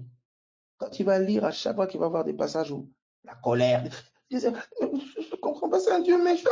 Parce que Dieu, là, le rappelle, oh, son papa qui était méchant, lui rappelle, oui, c'est la confusion. Ça lui rappelle la religion. Ouais. L'entendement, quand il est voilé, la personne ne va pas avoir une lecture. En fait, la personne ne va pas, son entendement est voilé, en fait. Donc, il ne voit pas dans le miroir la bonne image. Parce que l'image que tu es censé voir dans le miroir, c'est Christ. Si tu ne vois pas Christ dans le miroir, c'est que ton miroir, il est défectueux. En fait, pardon, c'est pas que ton miroir est défectueux, c'est que ta vue, elle est défectueuse. Imaginez quelqu'un qui essaye de voir dans le miroir au travers d'un voile. C'est compliqué. Il faut un miracle. Si le voile est, je ne sais pas moi, rouge, tu vas avoir une image dans le miroir qui est rouge, tu vas voir du rouge. Si le voile est vert, tu vas avoir une image verte. C'est-à-dire que ce que tu vois dans le miroir est biaisé par le voile que tu portes. C'est quoi ce voile, Abel? Les forteresses. Culture, tradition, la manière dont tu as été éduqué, les forteresses. Est-ce que quelqu'un comprend ça? Mes amis, c'est une grâce que nous entendons. C'est pour ça que ce n'est pas la qualité du miroir. Vous voyez, c'est ça, voir de manière obscure. Corinthiens 13, 12. Il faudra que je le lise. Et tu ne vois pas bien. Vous voyez que quelqu'un qui essaye de voir comme au travers d'un voile, c'est compliqué. Tu vas essayer de distinguer des lumières, c'est pas net. Ton discours aussi, c'est pour ça qu'il ne va pas être net. Aujourd'hui, nous voyons au moyen d'un miroir d'une manière obscure. Mais alors, nous verrons face à face. Aujourd'hui, je connais en partie, mais alors je connaîtrai comme j'ai été connu exactement. Amen. Ouais, il dit, aujourd'hui, nous voyons au moyen d'un miroir. C'est à travers des Écritures. Alléluia. Est-ce que nous percevons? Nous verrons pleinement face à face. Gloire à l'agneau. Vous comprenez? Donc, on est en train de t'expliquer que le miroir, là, dans lequel tu vois ta vie, ta destinée, en fait, l'œuvre de Christ en toi, l'œuvre de Christ dans ta vie, ce miroir-là de cette réalité, le miroir de cette réalité, c'est l'Écriture. C'est un miroir. Maintenant, regardez. Nous sommes dans Proverbe chapitre 27 à partir du verset 19. Proverbe 27, 19. Donc je lis. Comme dans l'eau, le visage répond au visage. Ainsi le cœur de l'homme répond au cœur de l'homme. Écoutez bien. On vous dit, comme dans l'eau, le visage répond au visage. On vous dit, le cœur de l'homme répond au cœur de l'homme. Regardez maintenant. Moïse ôtait le voile devant l'Éternel. Et parce qu'il avait parlé à l'Éternel, il avait une lumière sur son visage. Quand il parlait au peuple, vous voyez, c'est cette lumière-là que le peuple voyait. C'est-à-dire la lumière que le peuple voyait, donc la lumière publique, c'était une lumière qui brillait dans le secret. La révélation et la compréhension que tu auras des Écritures, elle va impacter ta relation avec les hommes, avec le corps de Christ, etc., etc. Le visage que tu entretiens devant le miroir, c'est ce visage-là qui sera vu dehors. Quelqu'un qui veut bien présenter dehors va passer du temps devant le miroir. Et regardez comment, c'est fou, hein? comment la société, vous voyez comment toutes ces choses-là, c'est comme conditionné sur l'extérieur. Vous allez voir quelqu'un qui passe du temps devant le miroir. Il faut que ce soit nickel. Il faut qu'à l'extérieur, on ne voit pas les défauts. On voit, en fait, pour qu'à l'extérieur, les gens me voient comme je m'imagine. Je répète, pour qu'à l'extérieur, les gens me voient comme je m'imagine. Donc, il faut cacher ce défaut-là, cacher ce truc-là. Là, il faut que ce soit nickel. Là, habillé comme ça. Et pour ça, il faut passer du temps devant le miroir. Mais combien de gens passent autant de temps devant le miroir du cœur? Et Jacques emploie Jacques emploie cette même réalité du miroir. Oh là là, ça me fait penser. Bref. Ça me fait penser encore à un autre Jacques aussi, qui dit celui qui regarde en fait, qui écoute, sans mettre en pratique. Il est comme quelqu'un en fait qui sait regarder dans le miroir et il s'en va, il oublie aussitôt comment il était. C'est le visage que tu vas voir dans le miroir, agis sur ça. Marche selon ce que tu as vu dans le miroir. C'est vrai, même ta marche, elle va dépendre de ce que tu vois dans le miroir. Vous voyez comment tout se reconnecte? Je ne sais pas si vous voyez ça. Le miroir. Est-ce que ça va pour tout le monde? Ok. Alors, de manière pratique en fait, comment, le miroir, comment exactement? Ok. Alors, regardez dans Hébreu. D'abord, on va rapidement résumer qu'est-ce que l'évangile. Parce qu'on me dit, regardez, on me dit que dans le miroir, je suis censé voir l'évangile. C'est ça qu'il me dit. Regardez, nous sommes dans 2 Corinthiens 3. Regardez la suite. 2 Corinthiens 3. Vous voyez, Paul a invité les hommes à se regarder dans le miroir. C'est ça qu'il dit, je vous ai dépeint Christ crucifié. Et il dit, je veux rien savoir d'autre parmi vous que Christ crucifié. Il a invité les hommes à se regarder dans le miroir. Regarde ton visage dans le miroir. Regarde comme tu es beau, regarde comme tu es belle, regarde à quoi ressemble Christ. Tu t'es toujours vu au travers du regard des hommes, du regard de tel, du regard du tel. Ils vont t'acclamer là où tu es moche, en vrai, et ils vont te mépriser là où tu deviens beau ou belle. Mais regarde le miroir qui te rend un témoignage véritable. Alors regardez, nous sommes dans 2 Corinthiens 3, je pense, oui. 2 Corinthiens 3, regardez ce qu'il dit. Nous sommes au verset 18. Nous tous qui, le visage découvert, 2 Corinthiens 3, 18, c'est bon pour tout le monde? 2 Corinthiens 3, 18. Donc, vous allez voir aussi que quand Paul dit « nous ne connaissons plus personne selon la chair », ça veut dire que le Seigneur, quand tu regardes dans le miroir, il peut te donner aussi de te montrer quelqu'un. C'est-à-dire, il dit « regarde comment mon fils est dans le miroir, regarde-le, regarde-la ». Et c'est comme ça que tu combats maintenant pour que ce que tu as vu dans le miroir prenne forme dans sa vie. Voyez? Alors regardez, nous sommes dans 2 Corinthiens donc 3 à partir du verset 18. Nous tous qui le visage découvert, contemplons comme dans un miroir la gloire du Seigneur. Nous sommes transformés en la même image. Nous sommes transformés en la même image de gloire en gloire comme par le Seigneur l'Esprit. Ça veut dire que le visage que je vois dans le miroir, on me dit que je suis transformé en la même image. Oh là là. Dis-moi même comment sans image tu vas. Alors, le mot transformé, c'est métamorpho, qui est littéralement traduit par transfiguré. Transfiguré. Oh là là. Donc, je lis. Il dit, nous tous qui le visage découvert. Donc, nous tous qui avons compris, qui avons eu l'entendement dévoilé, qui avons le cœur avec un voile levé. Donc, un visage sans voile. Nous tous qui le visage découvert. Il dit, contemplons comme dans un miroir. Quel est le miroir? On a vu ensemble l'écriture. Quand ils font la lecture, un voile est jeté sur leur entendement, sur leur cœur. Donc il dit, Nous contemplons comme dans un miroir. Nous regardons dans le miroir des Écritures. Qu'est-ce que nous contemplons? Il dit, nous contemplons comme dans un miroir, quoi? La gloire du Seigneur. Mais cette gloire-là, c'est lui en nous. C'est cette lumière sur notre visage. Hein, on l'a vu plus haut avec 2 Corinthiens 3. Ça va jusque-là? Est-ce que tout le monde suit? Est-ce que ça va? Ok. Donc nous contemplons comme dans un miroir la gloire du Seigneur. Donc la lumière qui est maintenant sur le visage de notre cœur. Hein.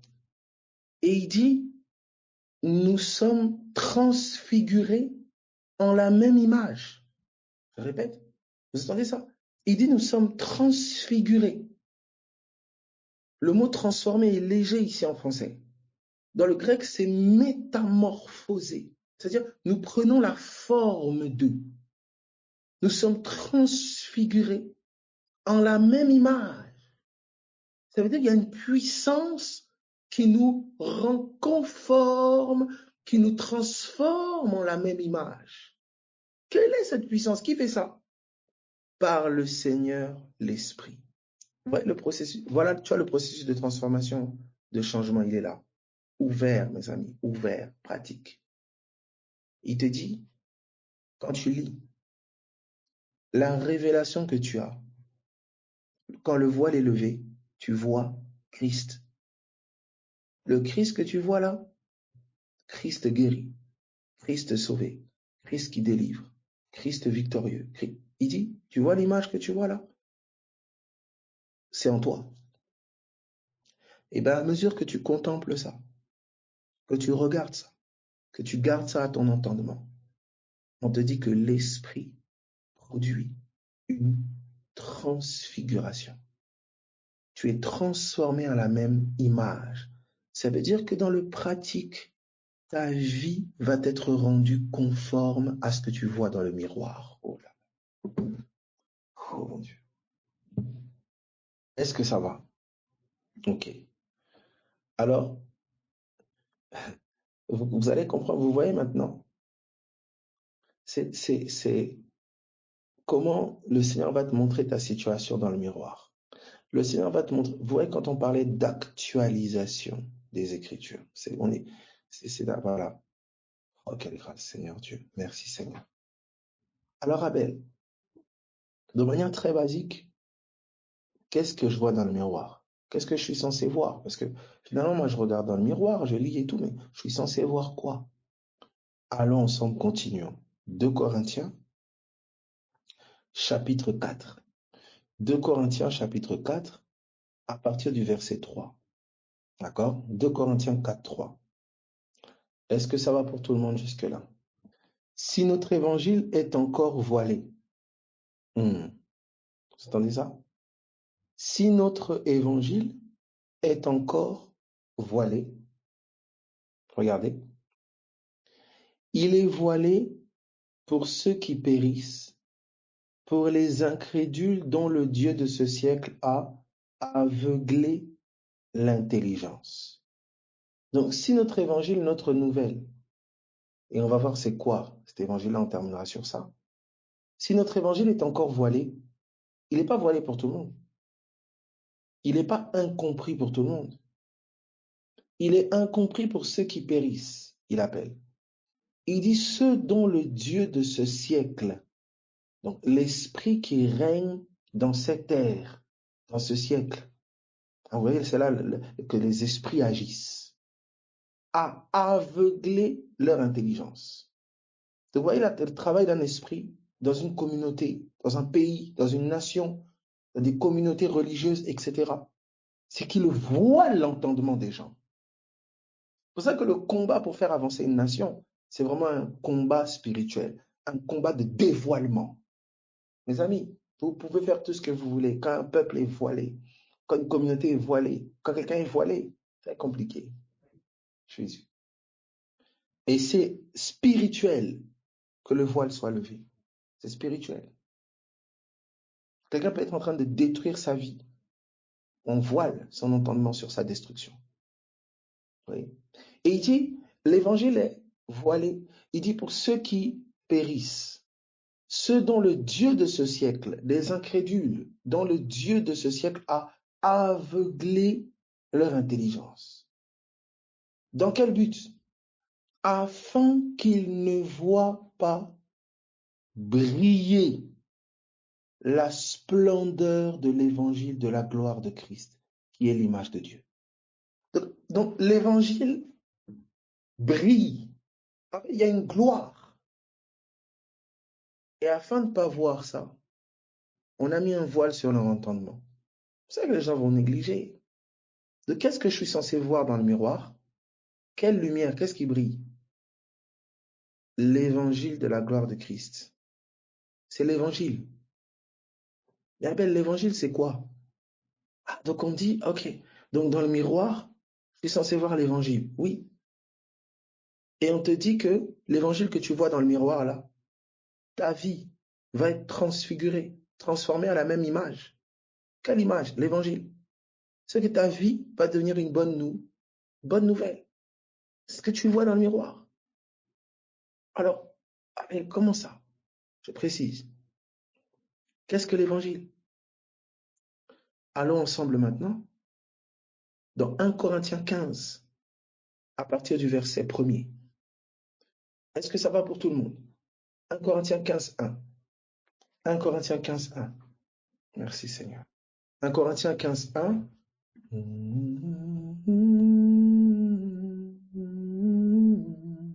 Pourquoi je dis 1 Corinthiens? Non. Je dis comment? 1 Corinthiens 15, 1. Donc je lis. Je vous rappelle, frères, l'évangile que je vous ai annoncé, que vous avez reçu, dans lequel vous avez persévéré, donc que vous avez contemplé, hein, dans lequel, voilà, celui que vous avez contemplé, donc vous avez reçu, que vous avez vu, que vous avez compris, hein, dans lequel vous avez persévéré, c'est-à-dire celui que vous avez contemplé, dans lequel vous avez demeuré. Vous voyez, il y a toujours cette notion-là. Je regarde, mais c'est pas que je regarde vite fait.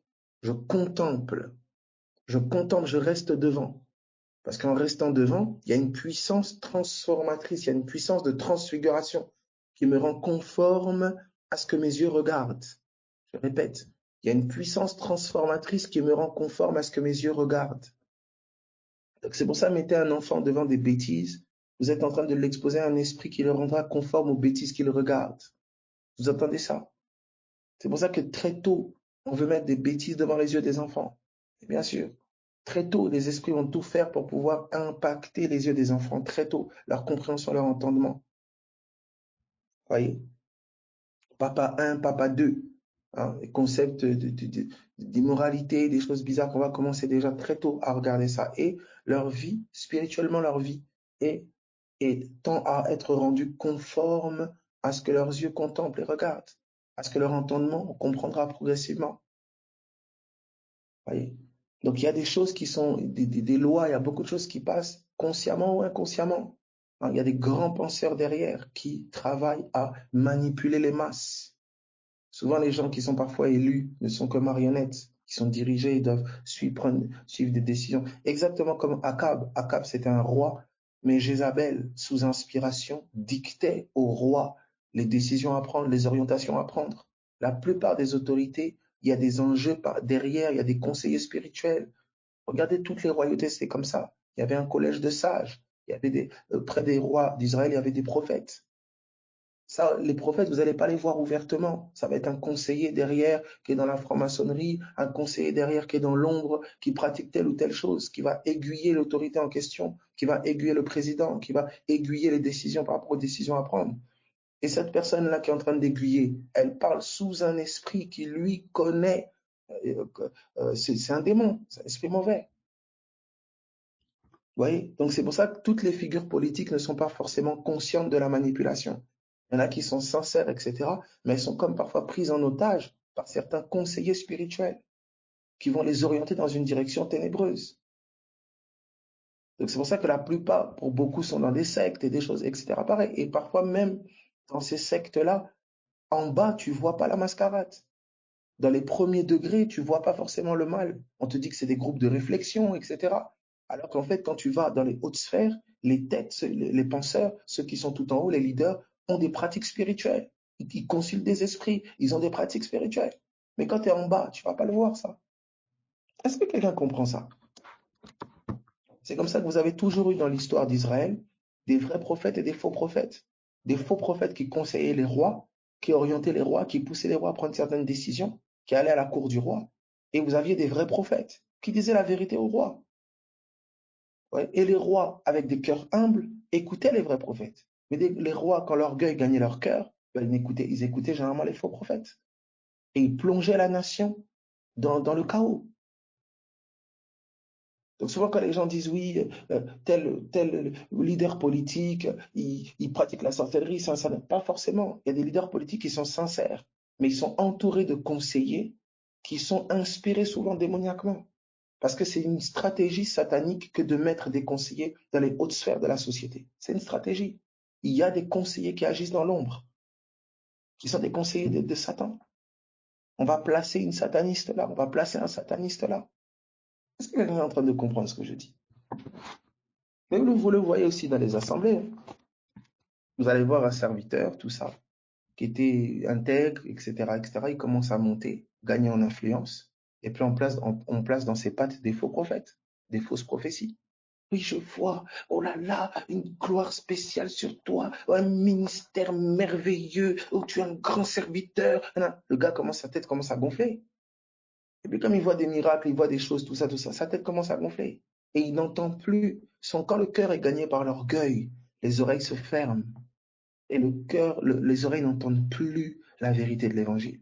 Parce que c'est moi soudain qui est élevé, au lieu que ce soit Christ, que ce soit les intérêts de Christ, que ce soit Christ qui soit glorifié. L'orgueil précède la chute, l'humilité précède la gloire. Vous voyez, tout poste d'autorité, dès l'instant où il y a l'autorité, il y a influence, et bien les esprits, en fait, approchent les postes d'autorité, approchent les postes influents. Parce qu'en gagnant ces postes influents, ils gagnent toutes les personnes qui sont sous cette influence. Si vous détournez le roi Akab, vous détournez le royaume d'Israël. Si vous détournez le président, vous détournez la nation sur laquelle il règne. C'est comme ça que les esprits visent les postes influents. Et que Dieu prépare, quand un poste influent est perverti, Dieu prépare une génération. Il prépare des hommes et des femmes dans l'ombre, vous voyez, qu'il va poster soit dans l'ombre ou soit dans des positions d'autorité. C'est vraiment stratégique, mes amis, spirituellement parlant. Il ne s'agit pas des conspirations à 2 francs, là, oui, voilà, ils sont là, ils font des réunions dans l'ombre, tous, etc. C'est pas forcément ça. Tous ne sont pas forcément mal intentionnés. Mais parfois, certains sont pris dans une espèce de système, en fait, où ils peuvent avoir des bonnes intentions pour le pays, des bonnes intentions parfois pour la direction de leur entreprise, quoi que ce soit, mais il y a des conseillers qui sont beaucoup plus hauts spirituellement, qui leur imposent certaines décisions et certaines orientations. C'est pour ça que si tu veux pouvoir changer les choses dans une nation ou dans une direction, etc., tu dois pouvoir être armé spirituellement. Tu ne peux pas aller juste comme ça, parce qu'il y a des directions spirituelles qui sont données derrière. Donc, dès l'instant où tu vas y aller juste comme ça, spirituellement, on t'élimine. Soit on t'éliminera spirituellement, soit on t'éliminera physiquement. Écoutez, mes amis. Si vous parlez des choses de l'esprit, le monde vous acclame. C'est que vous êtes suspect. C'est que dans leur jeu stratégique, vous servez. Votre bruit sert à leur intérêt. Quand Christ est vraiment révélé, le système tel qu'il soit est dérangé. Et il n'est pas dérangé par la haine. Parce que Christ n'est pas prêché dans un esprit de haine. Ce que vous faites, c'est pas bien. Ça. Non. Quand vous révélez la seigneurie de Jésus, vous exposez toutes les autres fausses seigneuries. Quand vous révélez que Christ est la tête, vous exposez les fausses têtes. C'est-à-dire, plus Christ est dévoilé, plus Christ va être révélé par son peuple, plus les ténèbres vont être exposées. Mais c'est pas à force de taper sur les gens. Oui, les protestants, ils sont comme ça. Oui, les catholiques sont comme ça. Oui, frère, tu voles des bombes. Oui, ça, non, non. Et cet évangile moralisateur qui condamne les gens, qui tape sur les gens, c'est ce qui est beaucoup à la mode souvent. Mais ça ne transforme pas les vies. Ça n'a jamais changé les vies. Oui, c'est un prédicateur qui dit la vérité. La vérité, c'est Christ. Si Christ n'est pas prêché, c'est pas la vérité que vous êtes en train de dire là. Vous êtes en train de faire le constat des faits que n'importe qui peut faire. Vous êtes juste un BFM TV 2.0. L'Église a reçu le mandat de révéler le mystère de Christ. De révéler le mystère de Christ. Et quand le mystère de Christ est révélé, mes amis, c'est quelque chose. Hein. Quand Christ est révélé comme la pierre angulaire, vous exposez que le vrai temple, c'est pas un bâtiment. Imaginez les enjeux. Quand on voit certains qui courent à vouloir rebâtir le temple de Jérusalem ou vouloir mettre des sommes d'argent faramineuses dans des constructions de temples physiques. Quand vous révélez Christ comme étant le temple, vous exposez même le socle de la religion. Quand vous exposez Christ comme le seul intermédiaire entre Dieu et les hommes, toute tête, toute personne qui se place comme intermédiaire entre Dieu et les hommes, oui, c'est mon église, je suis le visionnaire, je suis le pasteur, mais il est exposé. Un seul nom est élevé au milieu des saints. Un seul, c'est le nom de Jésus. Et si un quelconque homme est placé, élevé en dignité, ou quoi que ce soit, sur ses lèvres, c'est le nom de Jésus qui sera glorifié. Et là, vous savez que c'est le Saint-Esprit qui l'envoie. Quand ça devient, oui, mon ministère, oui, moi ceci, moi cela, mes amis, il y a quelque chose qui se dérive, il y a quelque chose déjà qui vire à gauche, à droite. Quand tu commences à te prosterner devant la personne, faire des bisous à ses pieds, il y a quelque chose déjà qui vire à droite. Paul faisait des miracles, on veut les élever, il déchire ses vêtements, il dit, qu'est-ce que vous faites? Je suis un homme comme vous, pourquoi vous faites ça? Dieu est en train de lever, mes amis, il est en train de lever des hommes et des femmes avec l'entendement qui se dévoile et une gloire qui va être manifestée corporativement, qui a rarement été vue. Dieu est en train d'ouvrir l'entendement des enfants, il ouvre l'entendement des vieillards, il ouvre l'entendement des jeunes gens. Un voile est en train d'être levé sur des peuples. Je ne sais pas comment ça va encore se dévoiler, mais ce ne sera que grandissant. Et la lumière va briller et resplendir. Le changement de compréhension va amener un changement comment dire, un changement d'action, un changement de forme, un changement d'expression. Ok. Alors, je vais terminer sur ça avec l'évangile. J'espère par sa grâce que demain, j'entrerai en précision, voilà, dans d'autres choses. Il est dit donc l'évangile, verset 3, allons directement dans le verset 3. Je vous ai enseigné avant tout, comme je l'avais aussi reçu, que Christ est mort pour nos péchés, selon les Écritures, qu'il a été enseveli, donc enterré, et qu'il est ressuscité le troisième jour, selon les Écritures. Et qu'il est apparu à Céphas, puis aux 12, ensuite il est apparu à plus de 500 frères à la fois, dont la plupart sont encore vivants et dont quelques-uns sont morts. Ensuite il est apparu à Jacques, puis à tous les apôtres. Après eux tous, il m'est aussi apparu à moi, comme à l'avorton, car je suis le moindre des apôtres. Je ne suis pas digne d'être appelé apôtre, parce que j'ai persécuté l'Église de Dieu. Par la grâce de Dieu, je suis ce que je suis, et sa grâce envers moi n'a pas été vaine. Loin de là, j'ai travaillé plus que eux tous, non pas moi toutefois, mais la grâce de Dieu qui est avec moi. Ainsi donc, que ce soit moi, que ce soit eux, voilà ce que nous prêchons, et c'est ce que vous avez cru. Alléluia. Vous entendez ça? Je ne sais pas si vous sentez la puissance de ces écrits. Oh, ah, Seigneur, qu'est-ce qu'on nous prêche? Vous voyez l'évangile? Christ est mort pour nos péchés. Il a été enseveli, il est ressuscité. Vous voyez, entendre ça, c'est une chose. Le comprendre, c'est une autre. Qu'est-ce que tu comprends de la mort de Jésus, de son enterrement, de sa résurrection? Tu y comprends quoi? Qu'est-ce que tu vois dans le miroir concernant ça? Premièrement. Deuxièmement, dans ta vie, ça se traduit comment? Sa mort, son ensevelissement, son enterrement, sa résurrection, ça se traduit comment? C'est ça le point. Et c'est sur ce verset-là que je vais terminer pour que vous compreniez en fait l'esprit de la lecture quand on lit ou quand on entend un enseignement. Tout l'enseignement, c'est l'évangile. Maintenant, regardez ce détail que donc le Seigneur m'a donné il n'y a pas longtemps. Hébreux chapitre 11. Hébreux 11, regardez ce qu'on nous dit. Hébreux 11, à partir du verset 17. Hébreux 11, 17. Alors, 1 Corinthiens 15, 1, quelqu'un dit, j'ai perdu le lien qui devait être fait entre 1 Corinthiens 15, 1, à partir de 2 Corinthiens 4, 3. 2 Corinthiens 4, 3, on était en train de dire que l'évangile est voilé. Et en fait, 1 Corinthiens 15, je dis, mais ok, l'évangile est voilé, donc je suis censé voir l'évangile. Le voile est censé être levé, je suis censé voir l'évangile. Quand je lis, quand l'entendement, parce que quand le voile est levé, ok, Abel, comment je sais que le voile est levé? Ben, je vois l'évangile. C'est quoi l'évangile? Donc, quand on est dans 1 Corinthiens 15:1, il explique, je vous ai enseigné avant tout, voilà ce qu'est l'évangile. Christ est mort pour nos péchés. Il a été enterré et il est ressuscité le troisième jour. C'est ça l'évangile. C'est la mort, l'ensevelissement, la résurrection et le positionnement de Christ à la droite de Dieu. C'est ça l'évangile. Maintenant, je vois l'évangile. Est-ce que je le comprends? Est-ce que j'en ai la révélation? D'accord? Et surtout, dans ma vie, ça se traduit comment? Christ est mort, il a été enterré, il est ressuscité, il est à la droite de Dieu. Oui, alors, pour moi, ça veut dire quoi? Comment ça doit être lu dans ma vie? Et c'est ça, ce texte-là, je trouve qu'il est très parlant dans Hébreux 11:17. Hébreux 11:17, où il est dit ceci.